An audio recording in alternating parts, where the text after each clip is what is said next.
All right, welcome back to the Woman Show to Experience Radio Show. We got our guest here. Her and I have a connection through her mother, who was is the reason that I have this show right now, because I was a guest on her show twice, 5 years ago. So, with one thing that's another, and basically now I got my own show because of her. So, she's doing very well. But this is the daughter of the host. She's doing well herself. She's an author. She is a founder. She's a businesswoman. She's a doctor. So let's get it up, Miss Nia Bailey. How are you today? I'm good. How are you? Thank you. I'm doing good. You're doing good. You're doing so many things. You're doing a lot. How was your week? I know this past week been, cold, raining. Yeah. Finally, the sun came out. Yeah. How was your week? It was good. I'm just glad it's Saturday. I'll tell you that. Every day, I think everybody's ready for the weekend, so it was good. How was your week? It was good. We got through it. Saturday, so. Thank God for that. So I'm gonna give you a little snippet of what she does, and then you can probably more elaborate on that later in the conversation. Sure. Nia is she is a radiation therapist. She's the president of God Bailey, Find Your Purpose, Incorporating Your Faith, Non-Polarization. She is a creator, writer, founder, and director. I forgot, film director. And then to my sisters, a doctorate of breast cancer. We'll talk about that. And also, she graduated from the School of Champions, Western University, during the pandemic. So, with a doctorate in public administration. Yeah. So, and then also she's an author. So, you do a lot. So, we'll get to that more later. But sure. Beyond that, so who was Nia Bailey growing up? Oh, Lord. I feel like my family always called me doctor growing up. I always wanted to be an obstetrician, I think, because of the Cosby Show. No matter what you think about him now. Right. And then so my dad and mom had me volunteer at Lincoln Hospital. I volunteered on the OBGYN floor, and I said, this is not for me. So it wasn't until my father was diagnosed with prostate cancer then I realized I want to be a radiation therapist, because that's how he was cured from his prostate cancer. So what was the process of radiation therapy that so excites you that said, this is how I want to do this? Yeah, I did a site visit at Lincoln and I saw that they were helping cancer patients, and I said, oh yeah, I could do this. Of course there's sad days, but there's good days as well. And, just based off that site visit, it's always good to go to a site visit, whatever you want to do. Mm-hmm. And then you can kind of determine there if that's what you want to do. And I've been at it for 8 years, so I think I kind of like it. So was that your passion growing up, like in high school or college? I've always wanted to be in the medical field. Okay. I also wanted to be kind of like a civil rights lawyer, but then I volunteered at a law firm and I said, negative, I do not want to do that. So it wasn't until I did like that site visit in radiation therapy, and I said, oh yeah. But I always kind of wanted to be in medicine. Oh, okay. Mm-hmm. Okay, that's good. So now you're the radiation therapist, so that's your purpose. So now, we were talking about briefly, from what I saw on Instagram about, you did you were film directors, documentary called Love to My Sisters. Since this month is Breast Cancer Awareness Month for women and a doctor for young women, basically, can you tell us what made you want to do this documentary and how did you get the woman to be involved in that? And what was the whole process of that like? Oh, Father in heaven. So, as a radiation therapist, I see so many things. I treat people with prostate cancer, breast cancer, lung cancer, this, that, and the third. And I was noticing all these young women being diagnosed with breast cancer. And I'm like, wait, hold on, what's going on? And the youngest woman that actually passed away from breast cancer was 24 years old. And I said, what the heck? And she looked just like me at the time. It was the summertime, so I had my box braids. I still had my gold anklet. And she has 2 children. I said, oh, that's interesting. So it was a range between 24 and 32 and 41. And some of them thrived and are still with us today. And some of them did not. And especially, as a radiation therapist, I'm with them between 4 to 6 weeks. So either we like each other or we don't. But I like to think that for the majority of the time, we do kind of create a bond. And one of them, I became friends with Jacqueline Smith, and she passed away at the age of 33 of triple negative breast cancer. And I said, there's something that has to be done, because I think normally young people like us think we can't get cancer, and hopefully we don't, but we can. So I wanted to share with our community that. So there's 3 women who are interviewed in the documentary. One woman is by the name of Janique Rivera. She was diagnosed in her 20s, and she is Jamaican, Asian, and Puerto Rican. The other woman is Brenda Durante. She's Mexican. Her interview is in Spanish, but there's English subtitles provided. Right. And the last woman, Lynn Mitchell, she's Caucasian and was diagnosed in her 40s. So I just wanted to get the basics of breast cancer does not discriminate at all. It doesn't matter what you look like, what language you speak, how old you are. So God really humbles you, because I had all these ideas in my head in the beginning. And I said, I'm not doing this. I don't feel like it. I'm at work. I'm tired. I want to take a nap. And my friend Najee Grant, he's the owner of Daydream Creative Studios in Ardmore. And he said, Nia, you got to get to it. Najee, he's a 15-book author, humanitarian, philanthropist. Basically the president, okay? And he said, you need to do it. And I would ignore his text messages. You're not going to tell me what to do, okay? And finally, I had to have hip surgery, and I was out for 6 weeks. So God humbled me and said, what you going to do now? Watch the Golden Girls. So I started writing the scripts. Thanks to him, we filmed at his storefront in Ardmore. The lovely ladies came out. Judy Smith-Bogad of Sequel Images. She did the videography. She did the editing. My friend Tatiana, she came all the way from California to Pennsylvania to do the interview in Spanish with Brenda, just for that. So I have a whole team of people that are beautiful people that just believed in this project, and it's coming to fruition. It's, premiering next Saturday, October 15th at the Philadelphia Country Club. In-person tickets are all sold out, but people can actually watch virtually the entire program. We have Patty Jackson as a moderator, wonderful. Dr. Monique Gary as a speaker. We're doing it for the community. Wow. So let's backtrack. You say you had hip surgery. What made you have hip surgery? I tore my ligament. Doing what? Walking. I don't know. But you was walking. What you want me to tell you? I'm always on my feet, so I don't know. You was walking, you just felt like a tear or something. I'm getting old. I just turned 30. I don't know. But I had to get surgery, so. Wow. Yeah. Okay, so the process, you told the process, you had our support doing your project. Yeah. And that lady that came from California to do the lady. So were these all these people, the ladies you work for Philly or for outside your area?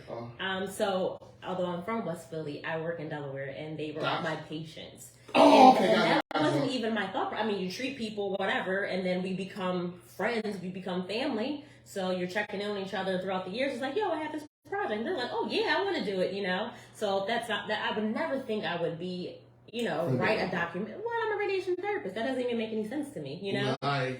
But, God had other plans. Right, now I might reach another old opening to doing more documentaries, doing more to support for young women. You know what I mean? Especially in the area, like you said, the breast cancer, you get you older, but not younger women now. It's like, that's a trend that you try, you did the research, you did the process of that, and interviewed them, what they did there was with breast cancer. You know what I mean? Because it's a damn day journey, because you never know what happened, and you might be good one day, and you're like, I'm not, that's, I give you kudos for doing that, because the story need to be told, you know what I mean, because it does not discriminate in age or color, so that's so important. So I think I might be wrong, in the midst of doing this project, you were doing this, you became an author. So how through doing the documentary, did you start to say, look, I'm gonna write a book while I'm doing this. Once again, Najee Green, he's annoying. Okay. Just because you have all these projects don't mean I need to have all these projects. Right. But so my foundation, Agape Finding Your Purpose, Incorporating Your Faith, helping homeless people, and I got that idea from my grandmother, Lorraine Birdfield Latham, and they called her Smiley. So the book Love Thy Neighbor is based off of her. She taught us how to give back, never judge anyone unless you just never judge anyone anyway. And the only time you look down on someone is if you're extending a hand down to help them up. Right. So she taught us how to help. She passed on, but we're still helping other people. So it's just basically a children's book teaching children, you help other people, because we can always be in their shoes. That's right. That's so true. You're right. So that's true. So the book is already out already. Is that correct? It's out already? Yeah, it's on Amazon. Just type in Love Thy Neighbor. Okay. So I'm gonna backtrack a little bit. Yeah, to sure. That. So now you're president of Agape. So I don't know how long you've been president of that. Oh, Father in heaven, you making me go back. It was a long time. 5 years, I guess. Okay, so 5 years. Okay, we'll say that. I like the number 5. We'll go with that. Okay, so what made you decide to start that? I know you on the mission of it, but what is the why you started at that time 5 years ago? Now it's like all your things you're doing is connected one to another. Yeah. So, I think the only reason why I did it is because people don't really want to give you anything unless you are an organization, you're a company, and things like that. So I just did it to be official. Right. I didn't even want to do it. I just want to give to people. I just want to help people. But I feel like if you ask somebody for something, they're like, well, are you going to use it for yourself? Are you going to whatever? You know, so when you have an organization, I think people like to think that you're legit. So that's the only reason. But I didn't even want to do it. You know, I just want to help people. I don't always have to be, you know, I don't necessarily have to be on paper, you know. But I think in order for people to want to help you, got to be on paper. Right. Yeah. Wonderful. Okay. That's wonderful. Okay. Like you say, you're doing things like. So, are there any events you have coming up besides the documentary premiere, Kenny Jackson, that you're doing for Agape coming up? Not right now. You see, are you acting like Naj now? Give me a second to breathe. Not yet, but we'll see. We have some things coming up. You know, it's getting cold outside, so I do have somebody that always likes to donate coats and socks to me. But I do have to get better at promoting it. You know, usually just people know that I do it, and then they're like, "Oh, I have it," and then let me help you out. You know, I don't really necessarily like asking for things, but I should because it's not for me; it's for them. Right. Yeah. So then also, I say you're a doctor. So, what made you go to graduate school? Yeah. And I suppose you graduated in 2020. So you graduate right in the middle of the pandemic. Yeah. What made you go back, and what did you let you keep going during the pandemic? Yeah. You know, I said my family always called me Dr. Bailey, and I don't want to be, like, it's a PhD, it's not an MD. I'm not going to school for that long, okay? But, you know, there was something in me. I think God just keeps gnawing at you. When he wants you to do something, I don't want to say God's going to annoy you, but it's just going to be on your mind. Right. So you just got to keep going. So I kept going. And, you know, I had an amazing advisor, Kristen Crossney, that helped me. There was times I said, I'm not doing this, and just take me out. And she just kept pushing me. And my dissertation was about breast cancer, so that kind of helped me along the way, too, to realize why I'm doing it.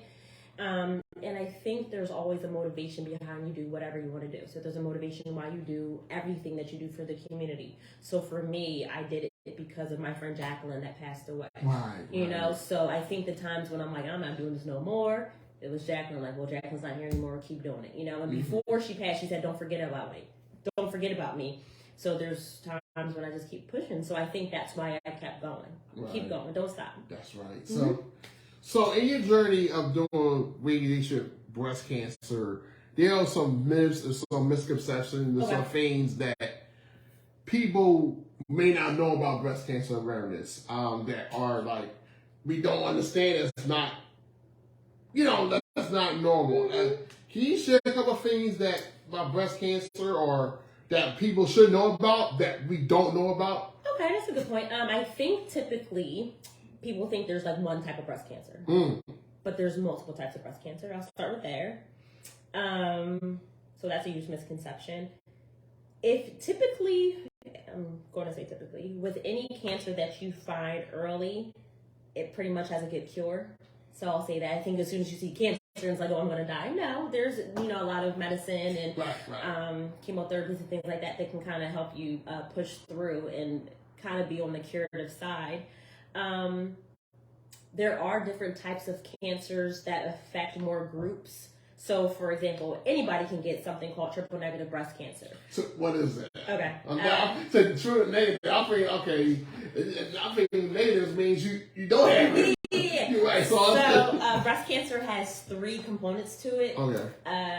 Estrogen, progesterone, and a protein HER2. Triple negative doesn't have any of those 3, so it's very hard to treat.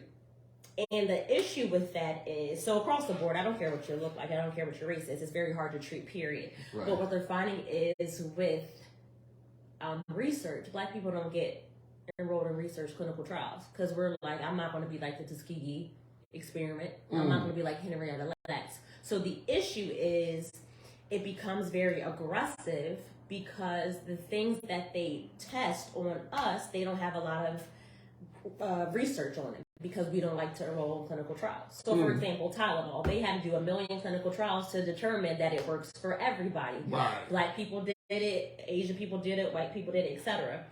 With these agents, you know, chemotherapy, things like that, Black people aren't signing up. So we don't know what works for us because we aren't enrolling in the clinical trials. Right. You see what I'm saying? Gotcha.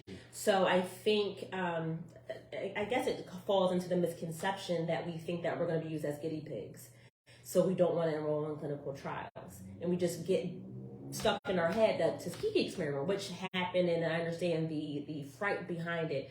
But I think what we failed to realize is back then they didn't have consent. They didn't have informed consent, you know? So now you are going to be informed about everything. And you have, if you want to, you can pull out the study. So we have so much autonomy in clinical trials now. And I think that's really important for anybody to know about the race. I mean, if you're Native American, there's not a lot of research on that, you know? So things like that, I would think that's a huge misconception. I'm not doing that. I'm going to be a guinea pig and things like that. No, you need to, because we need the information and the tools to help our generation and generations to come. That God forbid they get diagnosed with breast cancer, we'll know, okay, this person is Nigerian. Let's get specific. The person's Nigerian. This is what we need to use to treat. This person is Albanian. This is what we need to treat. Things like that. Wow. Yeah, because a lot of things you say they don't know. Yeah.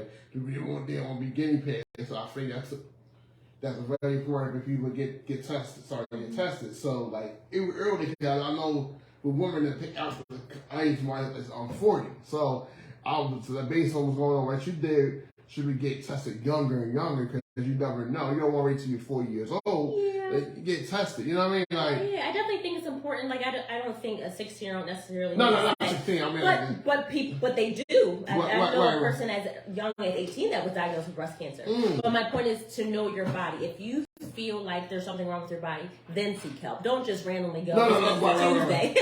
But if there's something wrong with your body, or you know your body, like you know your body, seek help. Know your family history. Right. You know, if my mom had cancer and her mom had cancer and her mom and that's a pattern. I need to seek help. Things like that. Right. You know, and always advocate for yourself. There's so many times patients have said to me, you know, their practitioners have said, "Oh no, you're too young for cancer," and there's no such thing. No such thing. And my thing is, if children can get cancer, then there's no such thing as too young for cancer. Right? If somebody who's 6 can get cancer, I'm 24, I can get cancer too, right? Correct. You know, I'm older than that 6-year-old. So it's a travesty no matter what, but I think practitioners have to get out their head. You're too young for that. You don't need this. You know, I know my body. I'm telling you it's different. Let's do some scans to figure out what's going on. That's right. That's definitely right. So you do a lot of work. Like you say, you're a doctor, you are an author, you're a film director, you are major therapist. So what does Nia do for self-care? Watch the Golden Girls on Netflix. Listen to music. Chill. Eat. Oh, wow. Eat anything. I'm not picky. You know. I'll get my self-care on. I'll take a nap too. There's no wrong with that. No, a 5-hour nap. I don't do cute naps, 30 minutes. I need 3 hours to 5 hours of a nap. I'll take a nap after this. That's my self-care. No wrong with that. So the next question is, what advice would you give to the younger Nia? That's a good question. Don't sweat the small stuff. Your mom and parents aren't me parents. I feel like I thought they were strict, but as I got older, I said, "Oh, you kept me from a lot of stuff. Thank you." Right. And you know, things are gonna be okay. You know, I think I put a lot of pressure on myself. But I'm living every day that's my last, and I'm not saying I'm jumping out of a helicopter, but I'm appreciative of being here today. I think the Lord for waking me up this morning, that my family are good. Yeah. You know, healthy, or if they're not healthy, they're gonna get healthy. You know, just as I'm 30 years old now, I know it's very important to live out my purpose. And before God takes me on this earth, I want to be able to say I used everything He gave me, so that He can say, well done. So as much as He keeps gnawing at me certain things, I'm just going to be obedient and do it, because for whatever reason He wants me to do it. That's right. Amen. Amen. So I know where people can find more information about you, your journey, the documentary. I know it's sold out first about virtual option, and also about your book. Yeah, absolutely. So they can go to Eventbrite and type in A Letter to My Sisters, a documentary for young women, and it will pop up. You can donate. You can get the tickets for virtually. Love Thy Neighbor, the book. Get it on Amazon. Type in Love Thy Neighbor. And you can find me on Instagram at Dr. Nia Imani, or on Facebook, Nia Imani, or on LinkedIn, Nia Imani Bailey. Okay. I think that's enough. So what time's the event next week? What time? It's from 3 to 7. So we have a whole event. It's pink carpet, so instead of red carpet, it's going to be a pink carpet. Guys. Cocktails, hors d'oeuvres, photo booth, photos everywhere, and then the premiere, and they're going to eat dinner while they watch the premiere, because I have a short attention span, so I need to eat while I watch it. Gotcha, okay. So, and then we'll have Patty Jackson moderate, and then we'll have Dr. Monique Gary speak, and then I'll give out gifts to the 3 Thrivers. There'll be a little Q&A session for anybody who has questions for them, and then leave.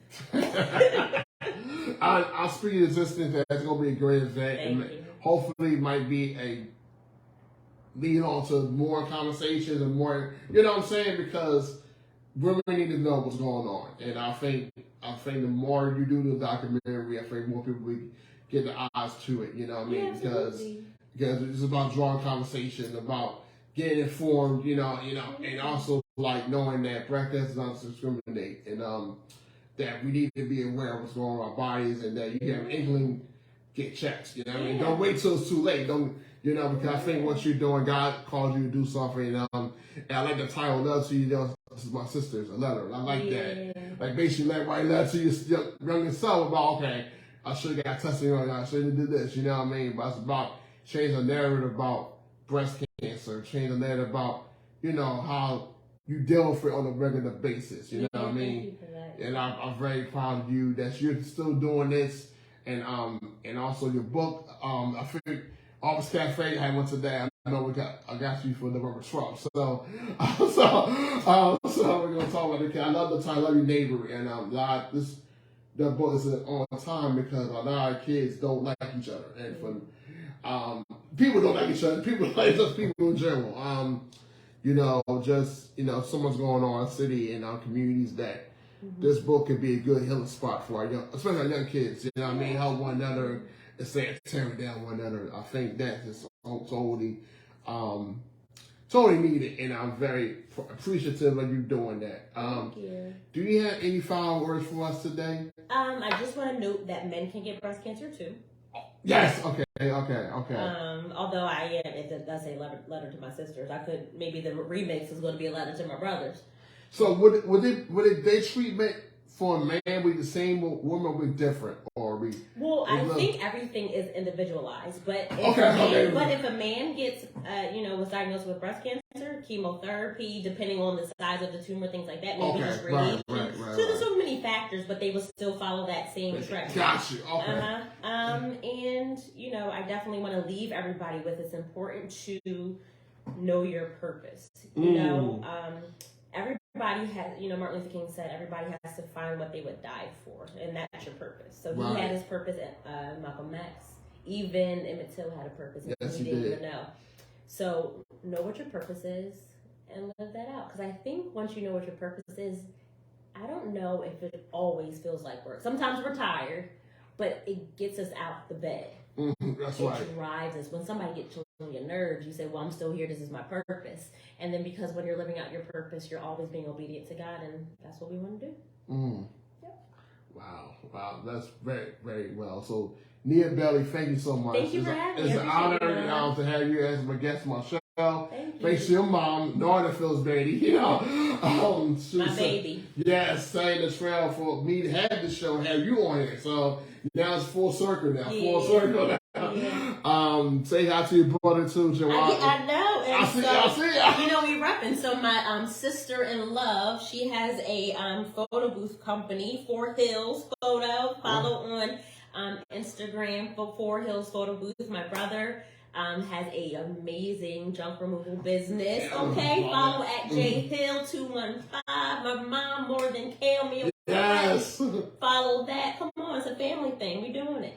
Yes, I was one of the first supporters of More Than Kale. Yeah, I know. I appreciate that. Yeah, because I did for my wife. Yes, I appreciate that. Y'all look so beautiful in the picture. Yes, we did. Yes. Yes. It's a family thing. We're all making it for our community. Yeah, I was the first supporters of that, and our crew is really good. So we taking off, man. Go ahead, girl. Yeah, so like I said, I'm very proud of you. Thank you for being a guest on our show. For those who are watching, thank you for joining us. Comment on the video, share the video. I'll spread the word. But love to my sisters next Saturday. Breast cancer documentary for real women. And women who want to come attend virtually. That's help Nia. To get for tickets. All the purchase sold out. To support one another, and just spread the word about breast cancer awareness. You know what I mean? Because it's very important that we get to know now sooner than later. So thank you for joining us. Join us this Saturday for those Artist Cafe, 3 o'clock, 827 Glennside Avenue. For those who are not busy, come out supporting authors. We see y'all there. Again, see you next week. Thank you so much. Thank you, Lon. You're welcome.